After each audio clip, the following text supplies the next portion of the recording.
Magandang araw Pilipinas at sa lahat mga kababayan natin sa buong mundo. Ito na naman po tayo sa YepPro. Tutukan ang enerhiya sa bayan at pag-usapan. Pag-usapan ho natin, pagpatuloy natin yung naiwanan nating topic ng Deuterium. Kung saan na ho ito lalagay. Dahil sa mga hindi nakapanood, sana panoorin nyo ho yung mga video natin nung nakaraan. Nagsimula ho tayo sa Deuterium. Kung meron ba talagang Deuterium na marami sa Pilipinas?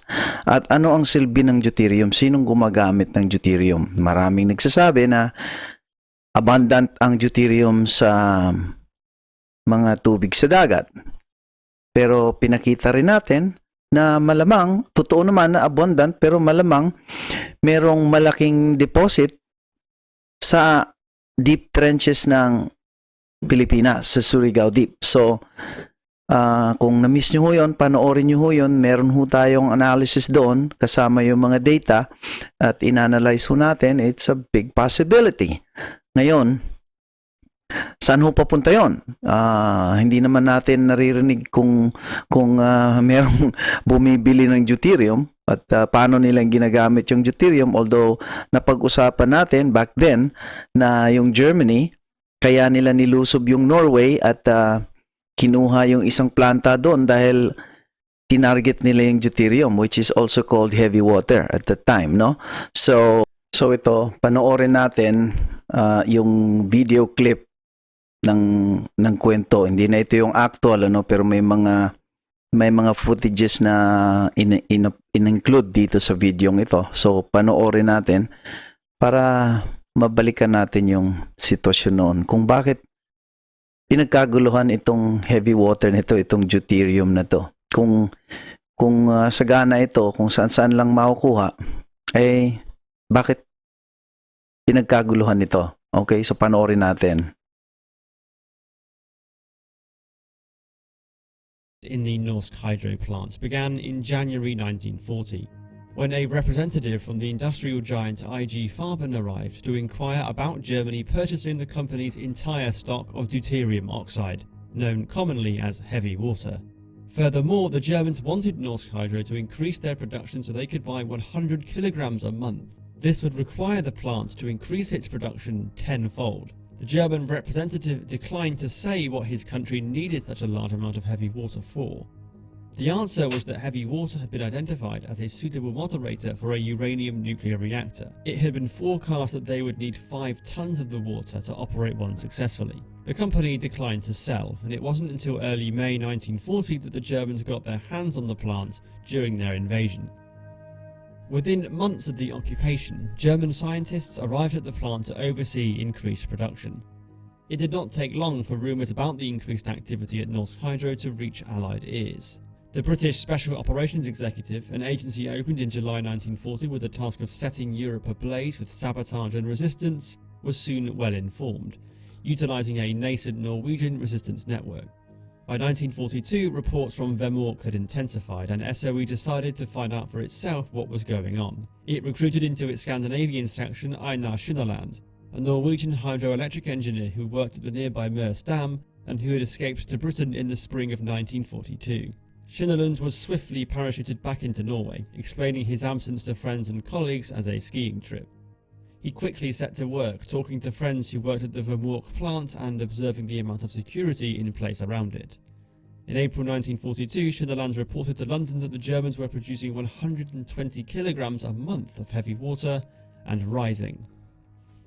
This was troubling news, but though they had their suspicions, SOE did not know for sure what the Germans wanted with all that heavy water.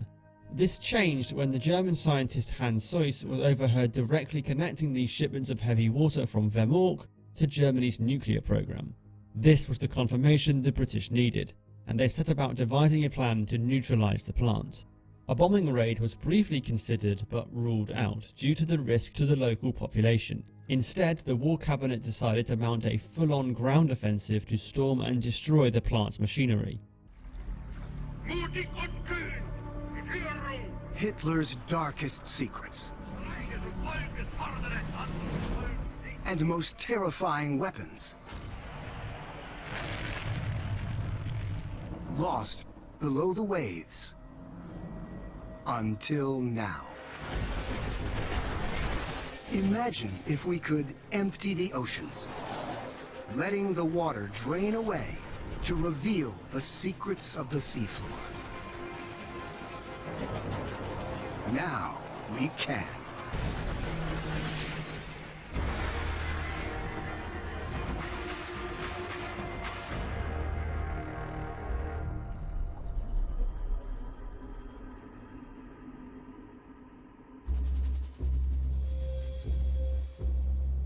Hitler's ambition was global. As the waters of Northern Europe drain away, they reveal evidence of the Nazis' most terrifying weapon of all. Norway. Lake Tyn. How did a secret operation here destroy a Nazi nuclear dream? At the bottom, there's this Nazi secret. No one can be sure about what's down there. During World War II, Nazi scientists begin the race to harness atomic power. Hitler's dream was to develop this bomb that could really devastate and destroy London. Turning the war in the blink of a second. That was his dream.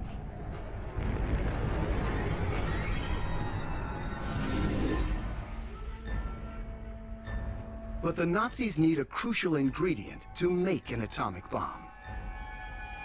It's called heavy water.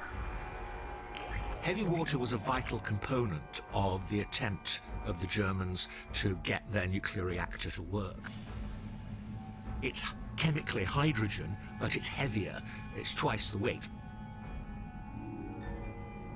The world's largest producer of heavy water is near Lake Tyn in Norway. Vemork Power Plant, once the world's largest hydroelectric power station. It's this energy that powers the creation of the precious heavy water. April 9th, 1940. Germany invades Norway. The Nazis were eager to get control of the heavy water at the Vemork plant, due to the reason that they wanted to use it as a cooling aid in their nuclear reactor. In 1942, at the peak of the production here at Vemork, they produced as much as 1,000 kilos of heavy water. Over a ton is a big step towards building Hitler's first nuclear reactor. It looked as if Germany might well get a nuclear bomb quickly, and the Allies were obviously very concerned about that. Churchill wanted the heavy water plant to be destroyed. Vemork Power Plant becomes a priority target for Allied air raids and sabotage. Damage like this eventually forces the Nazis to safeguard their stockpile of the precious commodity. February 20th, 1944. The Nazis plan to move almost a year's output of heavy water by train from Vemork. The carriages will cross Lake Tyn by ferry. From here, the cargo will travel to Germany, to the site of a nuclear reactor. Soldiers load around 40 barrels onto railway carriages. The hydro ferry departs, but it never reaches its destination. At 10:45 in the morning, it sinks. The cargo tumbles into the water. 27 people are rescued. 26 go down with the ferry, mostly innocent civilians. For decades, the hydro ferry and her secret wartime cargo lie hidden in the dark waters. So pagkatapos ng ilang attempts to sabotage, tawag doon sabotage, yung operations ng Germany para mapigilan silang gumawa ng atomic bomb, they finally got it and sunk the ship. And yun na rin yung time na na-defeat ng Russia ang mga Nazi. So yeah, doon naintindihan natin na pinagkakaguluhan nila yung heavy water, yung deuterium, dahil gagamitin nga naman yon para gumawa ng atomic bomb. Ayaw ng American ng competition. Remember at that time, they already have atomic bomb. Yun yung pinasabog nila, ginamit nila sa Hiroshima. It's killed a lot of people. So anyway, move on na tayo from the Second World War to the current. Ito na yung update ngayon, no? From fission to fusion na tayo. So, yung atomic bomb, let's leave it behind kasi ano na yan. Pero we understood na ang deuterium, say heavy water, is pinagkakaguluhan noon, and eventually it will again. Napag-usapan rin natin yung nuclear fission, which is yun yung ginagamit ngayon, no, na mag-create ng energy through nuclear reactor. Yun yung Bataan Nuclear Power Plant. Of course, sa atin, hindi pa tayo nakakapagsimula. Sa ibang bansa, ginagamit na. Matagal lang ginagamit ito, no? So tayo hindi pa nagsisimula. So, pag nagsimula tayo, bago na naman yung ginagamit ngayon, which is nuclear fusion. Nuclear fusion, nagsimulang pag-aralan ito habang na-perfect nila yung nuclear fission. So it's been like about 60 years ago. And recently, merong mga developments na nangyari dahil kanya-kanya ng claim you know? Kasi sa opinion ko, no, itong mga gulong nangyayari, it has something to do with energy. It has something to do with country trying to position and dominate the industry of energy. Actually, meron tayong isang video na kinover natin yan, ano, na nag-aaway itong malalaking energy titans to control the supply and the flow of energy. So, yun naman, sa observation ko, no, maaari akong magkamali doon, and hopefully I am. Pero based sa nakikita kong mga data ngayon at saka current trends na nangyayari, it seems like ganun nga. So, ito yung nuclear fusion, no? Okay, let's watch. Imagine a world where energy was so clean and abundant that it was no longer a limiting factor in the growth of civilization. Governments, research organizations, and companies all across the world are racing to achieve a fusion power breakthrough. It would mean the end of fossil fuels, a technology so impactful, its invention could be compared to man's earliest control of fire. Many critics say it's impossible, but one company believes they've cracked the code. So David, are you building a machine that will produce cheap, clean, abundant energy in our lifetime? That's the goal. So Kailangan Energy is building fusion generators. Our goal is to build 50 megawatt scale generators that generate clean, safe electricity. According to Kailangan, your home might be powered by fusion much sooner than anyone expected. But why is fusion considered the holy grail of energy? If you could design the perfect energy source, it would have an inexhaustible supply of fuel, be environmentally friendly, not take up much space, and have a high degree of safety. Fusion power, an experimental form of power generation that harnesses the energy released when two atoms combine. So, ito yung balik na tayo, ano? This is fusion. This was 3 months ago published. Ito yung pinag-uusapan nila na gagamiting fuel sa fusion, which is deuterium and tritium. Okay, so tandaan natin ito. Ito yung nangyari ngayon. This was 3 months ago. Actually, few months back, even further. Itong 3 months ago lang na-upload. Pero going back 60 years, tapos ito na yung mga developments ngayon, no? May mga ITER, may mga tokamak, meron itong helium. Fits the bill. Research into fusion power began in the 1950s, and scientists have been able to fuse atoms in a laboratory setting for decades. Ito yung tokamak fusion reactor. China has tokamak, France has tokamak. Iba-ibang bansa nagkakarera dito. But no one has yet been able to demonstrate fusion in a practical way to generate electricity. The potential is enormous. Just 1 gram of Helion's fusion-fueled deuterium contains enough energy to power a home for an entire year. And it's Okay, so for an entire year, we see that, right? So, ang focus nila rito is the tritium. Kasi sabi nga nila, deuterium is abundant. Yes, it's abundant. But imagine the demand for deuterium pagkasabay-sabay gumamit ng fusion reactor ang iba't ibang bansa. Dahil ibig sabihin yan, kung nag-succeed ang US, yung ibang bansa will follow. They probably have their own technology now. Hindi pa nila nilalabas dahil nagtataguan ng mga sikreto yung mga yan eh. So anyway, ituloy natin, igsian natin ito, we'll move on to the next. Its supply is virtually unlimited, found in small concentrations in all water on Earth. The fuel Ayun, all water on Earth daw, no? Okay, that's fuels good considered to for know. fusion power have traditionally all been isotopes of hydrogen, protium, deuterium, and tritium.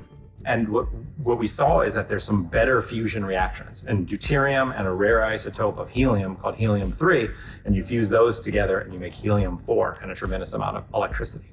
But what is nuclear fusion? How can just 1 glass of anything contain as much energy as 10 million pounds of coal? To answer that, we must enter the inconceivably small and impossibly strange world of the atom.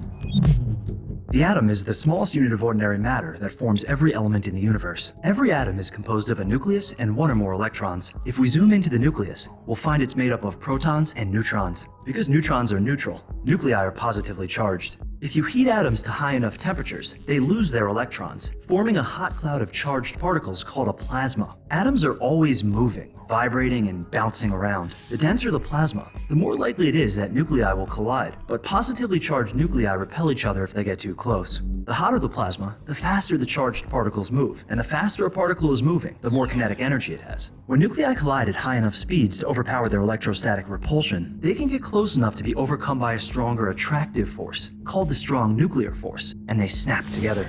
When 2 light nuclei combine to form 1 heavier element, the reaction is known as nuclear fusion. This Okay, so yun ang nuclear fusion. Yung dating technology is the nuclear fission. Fission is magko-collide, magre-repel, and then magki-create ng energy. Ito ngayon, pino-force nila ang positive and positive para mag-fuse.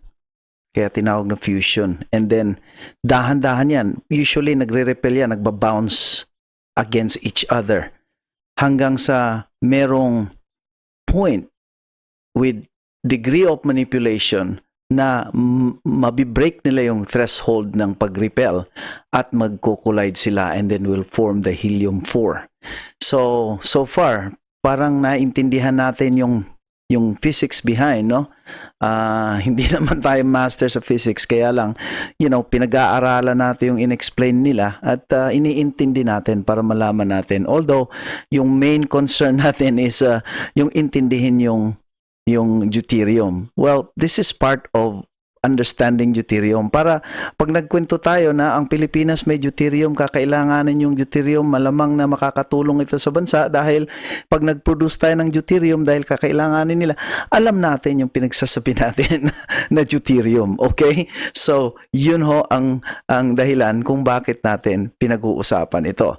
Okay? So, move on tayo to the next. So, tandaan nyo, itong helium company, they've been on this billions and funding nito, no? So few months ago, itong founder ng Helium, he was bold enough to say that there's a possibility na by 2024 makakapag-produce na sila ng electricity. That's not very far. Now, ang kagandahan nitong fusion is unlike fission, which is napag-aralan din natin, no? It's very possible and makakatipid, makakatulong, lalong-lalo sa bansa natin, yung Bataan Nuclear Power Plant. But the challenge is yung waste management, radioactive waste management. Although napakaliliit ng mga pellets na waste niya, radioactive yun eh. It has to be dealt with. Now, sasabihin ng mga experts sa atin, katulad ni Congressman Mark Cuangco, hindi mabigat na problema yun. Magbubungkal ka lang sa ilalim ng 2 kilometro, ibabaon mo, isisil mo yun para hindi mag-leak, ibabaon mo yun and forget about it. Well, yeah, that's easier said than done. Ang problema, parami ng parami yung waste. Kukunti yung lupang babaunan mo. So, mangyayari, pag parami sila ng parami, di mapupuno yung hindi mo naman pwedeng i-ship yun sa ibang lugar. Although, meron ng technology ngayon for recycling, meron na ring lugar sa Finland na mag-i-store and then it's gonna cost a lot of money. So, nakasave ka ng pera in terms of using the nuclear fission reactor compared sa coal na mahal at marami at saka what's this called? Yung nagkukos ng pollution. So, yun ang problemang management. Now, with the fusion, yung radioactive waste mismo ang ginagamit para mag-produce ng tritium. Tapos yung deuterium is a component para yung tritium and tsaka yung deuterium would create the helium-4 or helium-3. And then, again, another process into helium-4. Yun na yung final na magbibigay ng heat, ng thermal energy. So, we will move there, pinagtatagpi-tagpi lang natin yung mga challenges tsaka yung mga practical na obstacle para maintindihan natin. We should not expect na ang Pilipinas will move into fusion very soon. Mas stuck tayo sa fission reaction. But the possibility of us being able to produce our own deuterium and market it to the countries that will use deuterium for their nuclear fusion is a very big possibility. Ngayon, papakita ko sa inyo yung anong pricing niyan ngayon. Pricing niya ngayon, hindi pa grabe ang demand yan. Pag nagtaas ang demand yan, the price increase, of course, is gonna go up. Ngayon, the other thing is yung hydrogen. Hydrogen din naman yung deuterium, but the hydrogen in a sense na pwede na natin gamitin as energy. Kasi ginagamit na yan sa Japan. There's no question about it. Deuterium is already a good source of fuel para sa mga sasakyan. Ang problema lang, yung pag-produce ng hydrogen. Kasi yung process at the moment is gumagamit ng hindi pa siya green, gumagamit pa siya ng coal at saka fossil fuel. So anyway, let's move on. Asa na ito ngayon, itong nuclear fusion when they were just talking, experimenting, and trying to figure out how to get it work. Kasi before, ang nangyari, bago nila ma-meet yung desired output na kailangan, mas marami yung nilalagay nila na energy. So ibig sabihin, pag naglagay sila ng 1 litrong energy, or 2 litrong energy, ang napoproduce na kuryente 1 litro lang. So, hindi balance. But recently, ang US, for some reason, after nung itong Russia at saka China ng kanilang natural gas connection sa power of Siberia, which is 2. Tapos they made an alliance with big other countries. They get alarmed, they get spooked, they have to do something. And December 5th, they announce na perfect na nila yung fusion technology. Let's watch.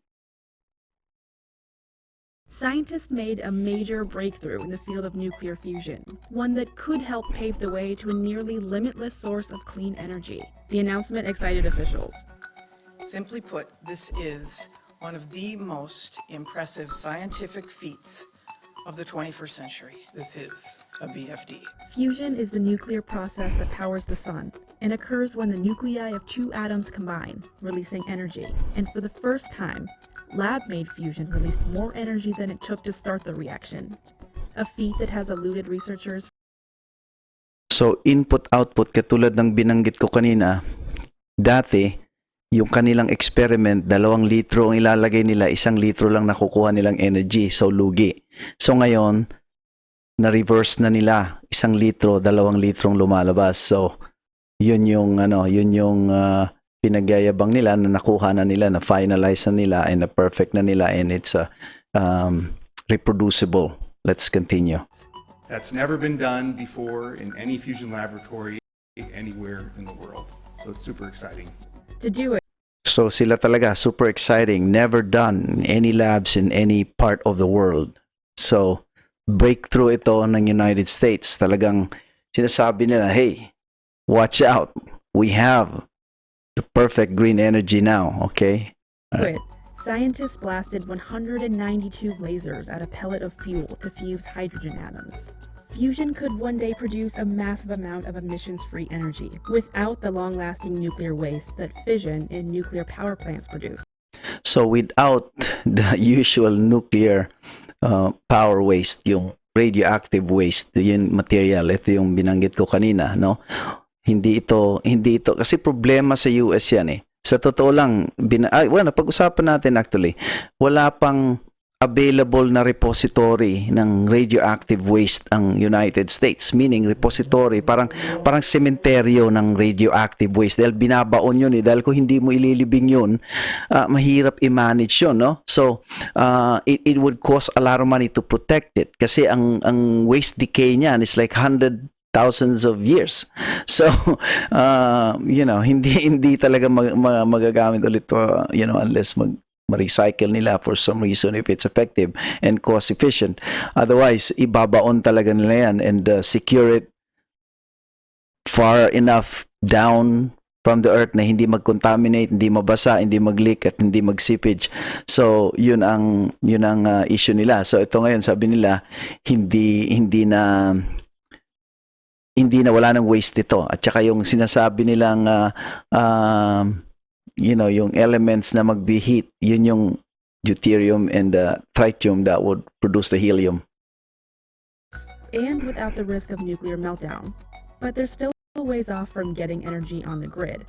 This is one igniting capsule, one time. And to realize commercial fusion energy, you have to do many things. You have to be able to produce many fusion ignition events per minute. And you have to have a robust system of drivers to enable that. So, probably decades. Still, recent advances in the field, using a variety of fusion techniques, are bringing the possibility of fusion energy closer to becoming a reality. Not 6 decades, I don't think. I think not 5 decades, which is what we used to say. I think it's moving into the foreground, and probably, with concerted effort and investment, a few decades of research on the underlying technologies could put us in a position to build a power plant. Okay, so yun yung mga official ng agency.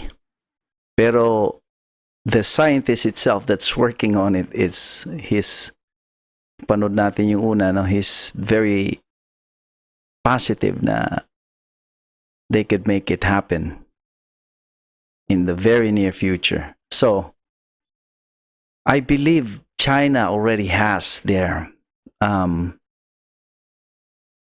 nuclear fusion capability, pero hindi rin pa nila na-perfect because they have to make sure na reproducible nga, no? Na mabilis nga, na na-cover nila yung mga potential na, sa sobrang init, masira yung mga equipment nila. At saka, of course, the issue of supply. Okay? Ngayon, yung supply, yung deuterium, sabi nga nila, hindi masyadong problema yung supply nun dahil available naman, no? So, maraming available. But, parang natural gas rin yan eh. Marami ring available, but there's always a country that has ample supply for the demand. So, sa buong mundo, you have the United States, you have the Russia, you have the Iran, you have the Qatar, and a few other places. Filipinas have a natural gas, but natural gas natin, it's not enough for our own consumption. We have to buy more, no? Eventually, pag na-short na yung supply natin, pataas yung demand. So it's going to be the same, you know? Deuterium is going to be the same. There's always going to be some country that's going to hold a good amount of supply. So, dito tayo nagpo-focus. Pagtatawanan man nila, sabihin nila na, why are you claiming that you have all the deuteriums? Or, well, not claiming we have all the deuteriums. We're just trying to prove to them that, you know, with exploration, there's a possibility that we have a good amount of deuterium that we could potentially supply the demand once nuclear fusion is already at works. Ngayon, ginagamit nila sa kanilang trials and scientific works is, you know, yung supply lang na madali nilang makuha, which is at the moment $13 per gram. $13 per gram. Okay? So, now, of course, yung mga experts sa mga kapagsabi niyan, ilang litro kaya or ilang gallons of ocean water needs to be processed and how much energy is required to extract a gram of deuterium from that salt water or saline. Diba? So ngayon, let's say sa Pilipinas, mag-process din tayo. What if we find out na ang pag-process natin ng deuterium is less expensive dahil malapit na ito sa purified version? So that is the point that we are trying to raise. There's no question that we have it.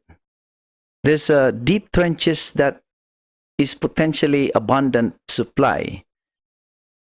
Ang effort na ilalagay and funding is to believe that there is a possibility. Dahil kung i-discount lang ng mga tao na, oh, that's hoax. Katulad ng sinabi ng Rappler.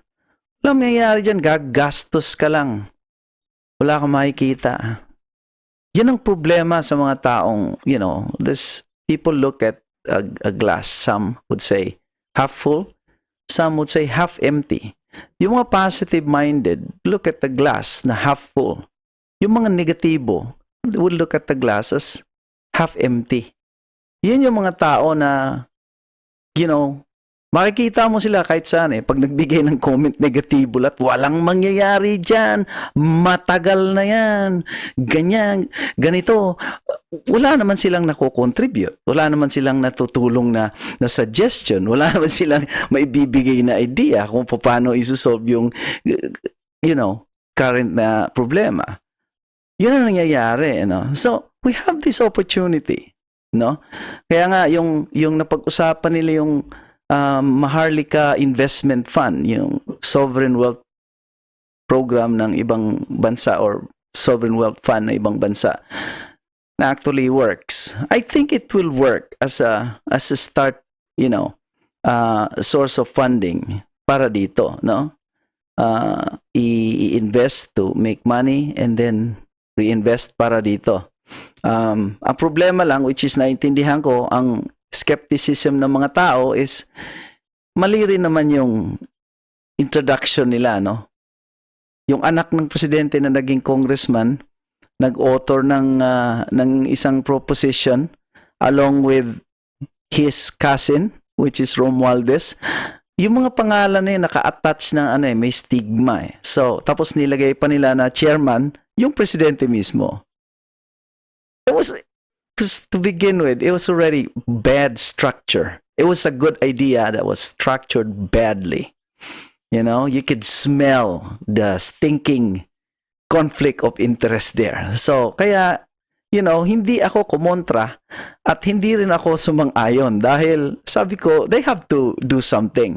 Ngayon, ang iso-source mo ng funding, kukunan mo yung retirement fund ng mga mahihirap like GSIS, ordinaryong mga nagtatrabaho sa gobyerno at saka yung SSS. Eh, syempre, mag-aalburuto si Pedro at saka si Maria. teka muna, pera namin yan. Bakit nyo gagalawin yun? Di ba? So, ganun ang nangyari. Ganun ang reaction. Which is, nag-respond naman sila kahit, okay, tanggalin natin yung USIS, tanggalin natin yung Social Security, tanggalin natin si BBM as a chairman, baguhin natin yung structure. That's all good. No? So, let's open into the exploring other possibilities to make sure na merong transparency at saka, really serious governance. Dahil, kailangan natin i-fund ito. Kailangan natin i-explore ang mga dapat i-explore. Dahil kung hindi, kung hanggang salita na lang ng negatibo na talagang wala nang mangyayari sa Pilipinas, nandyan yung corruption, nandyan yung paghihirap parati. That's a negative, poor mindset. Kaya ganyan naghihirap ang mga Pilipino dahil bago pa lang mangyari ang mga gustuhin nating mangyari, negatibo na agad, a negative mind before you can even start thinking about something. Tapos binara na. Nothing is going to be achieved. Imagination is the most powerful propulsion to achievement. Kumbaga, kinoin ko lang yun. I didn't quote that from someone. But, yeah, everything comes from imagination. Bago lumutang ang barko sa tubig, bakal, siguro yung taong gumawa nun pinagtawanan. Paano mo papalutang yung bakal? Ang bigat-bigat. The same thing with yung aeroplano, the Wright brothers, they were mocked when they were trying to fly a plane. Hanggang saan lumipad yung aeroplano. There's always people that are skeptical. When Steve Jobs started the computer, si Bill Gates started, everybody was like trying to say, no, it's not possible. It's not gonna happen. Diba? Ganon parati. Merong mga negatibo. But anyway, balik tayo sa Deuterium, no? That is something na in-explore and then we found out, but we just need to really back it seriously this time. Na, hindi man natin magamit ng sarili natin dahil I don't think we are ready for a nuclear fusion reactor.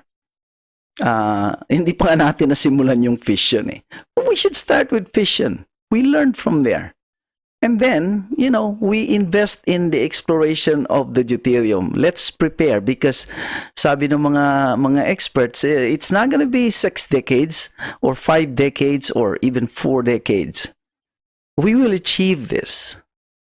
Now, para sa akin, sa mga nakikita kong evidence and data and through my research right now, I think China is already ready for their own. Europe already has theirs too.